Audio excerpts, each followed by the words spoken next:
Hey everyone, welcome back here to my home studio here in my basement. And I am Karen Witham Walsh, and most of you know me as the teacher who also makes the tutorial videos on YouTube for people wanting to learn about clay and glazes. And in addition to my full-time teaching job and making the videos, I also have my side pottery business, and I wanted to let you know that I have my Etsy shop update, which is occurring on Monday, Cyber Monday at 7 p.m. if you would like to check out what I have updating there. I have a lot of different things from various videos that I've made over the past year and a half or so since COVID. A lot of the items that I've made in some of the videos that I didn't get around to glazing, I finally got around to glazing some of them. So I have a bunch of those in my shop update, and check that out. Maybe share the word if you don't mind. I'll be shipping out things as soon as I get orders in. So hopefully you'll find maybe some presents there that will meet some of your needs. In addition to the shop update, I just wanted to speak really briefly on running a business, because at this time of year, it's very busy, very, very busy for anyone who is a potter, an artist, someone who's trying to sell their handmade wares. And it's not as easy peasy as a lot of people just think, where you go, you make a pot, and then you sell it. There's a lot more to it. There are different things like, first of all, I am a legal business, so I have to collect sales tax in my state of Ohio. I have to declare my income and my expenses on my income tax.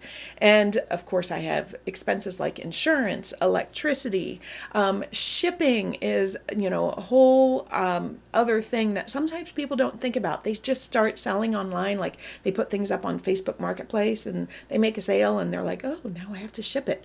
And shipping is something that you really need to make sure that you're doing well so your things don't get broken, and that you are getting it to the customer in one piece with a sense of security that they know that you've taken care to get that shipped out to them. I have another video on how I do my boxing and everything, because I do a lot of double boxing. I use some common sizes of boxes. Like I always use the same size boxes for my mugs. I know that how big they're going to be and approximately how much they're going to weigh, so that helps me estimate how much I'm charging the purchaser. I do not offer free shipping, because free shipping to me is insane, because if I am selling my wares locally, okay, I want to keep the exact same prices for my local prices as I do for my online prices. And I would have to just roll into a huge amount of cost into my online prices if I were going to cushion and compensate the cost of postage. What I do is I do sell online on Etsy, so I know the size and the weight of my boxes, so I have the purchaser pay that amount. Etsy will calculate that for me in advance, so I know what to charge the person, and that way also when the postage increases, it's not a sudden surprise where, oops, I forgot to increase my postage prices. So that to me has been a big helpful thing about shipping, of making sure that the customer is paying the shipping, because I am not Amazon, I'm not Walmart, I'm just little old me, and I make my pots, sell my pots, and then they pay the shipping for it. If you are going to be doing shows, you need to think about, are you going to do single day shows, multi-day shows, indoor shows, outdoor shows, both? Because you have to have all sorts of different equipment for it. If you're doing outdoor shows, you'll need some sort of a booth, and oh my goodness, please use booth weights. If you are an outdoor show, use heavy booth weights. Like I use 50-pound PVC pipes on each leg, full of PVC pipe, full of concrete on each leg of my booth. I don't want to be set up next to someone who has no weights on their booth, because if their booth comes into mine, it's going to break all my pots. So make sure that you are being responsible and use booth weights, and think about your fellow artists that are at a show. When it comes to shows as well, I'm a little discriminatory on the kinds of shows that I choose to participate in, because I want to have a specific handmade art show.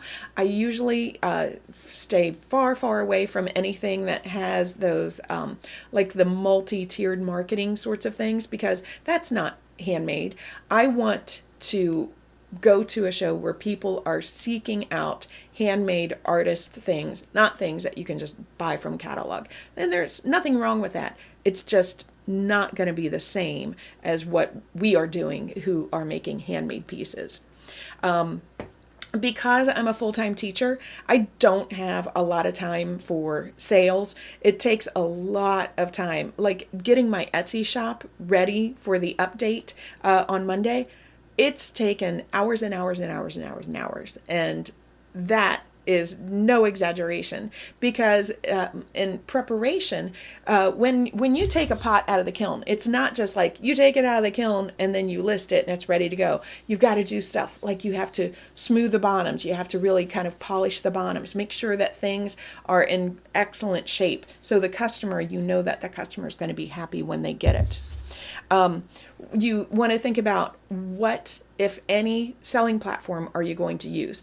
For instance, I chose Etsy years ago because I just didn't know anything else. I chose Etsy, chose my name as Karen's Pots and Glass because I did pottery, I did some fused glass, and that's how I ended up with my YouTube channel. I just kept the exact same name across all of my different social medias. Someday I'll do some YouTube videos on doing fused glass again, but I'm not going to do glass in a ceramic pot. And we'll get into that another time, but I don't do that for safety issues. If you chose to do something like, Etsy, you can also connect it with like Square. I love using Square on my shows because now I can take credit cards, and they do take fees. You always have hidden fees, so you have to compensate for fees in your prices. So think about when you make the pot, it's not just what is the pot worth, what did you put into it? It's all those hidden expenses that you might have, insurance, fees, taxes, all those other things that you need to factor in. I think one of the common faults of novice potters is they just price their stuff really, really, really low. Of course, I did price mine a lot lower than I do now because I have a lot more experience and my pots look considerably better. I know that my pot is worth what I'm charging. Let's see, if you're boxing, definitely think about, are you going to use existing boxes? Like I use USPS boxes here in the United States for shipping most of my things, but then I have to buy some odd other boxes, like corrugated cardboard boxes that I know will fit, I have a big bowl here. So I knew that I had to buy some other boxes to fit some of my large stuff. And some things I even hesitate to even sell. Like I'll show you. Like right here, I have my deviled egg platters that I love them. I think they're so much fun, but I hesitate to sell them online because they are a pain in the patootie to pack. So you have to think about, is it worth your time? Is it worth the energy to try to find the correct size boxes for some of those things? Now, I just try to make things that fit within a lot of my existing boxes that I have. You need to also think about, how are you wrapping your stuff? What kind of cushioning are you using? I use a lot of bubble wrap. I use a lot of packing peanuts, and I get a lot of it as recycled items. I am lucky enough that I kind of put the word out to a whole bunch of friends, especially my teacher friends, like, save me your bubble wrap, save me your packing peanuts. So they do help kind of keep me in float when it comes to packing during, this crazy time. And I am not a lawyer. I will never give you legal advice on things, but you might want to consider looking at consulting a lawyer if you wanted to do an LLC or whatever it may be, just to make sure that you have your bases covered and you're doing everything legally, to keep you safe and keep you covered. So this was just a little snippet, but I really wanted to tell you about my Etsy restock that is going to happen Monday, Cyber Monday, 7 p.m. Eastern Standard Time. And that hopefully the things will fly off the shelves and I'll get those packed out right away and people will have those in time for gift giving. So take care and keep potting if you can.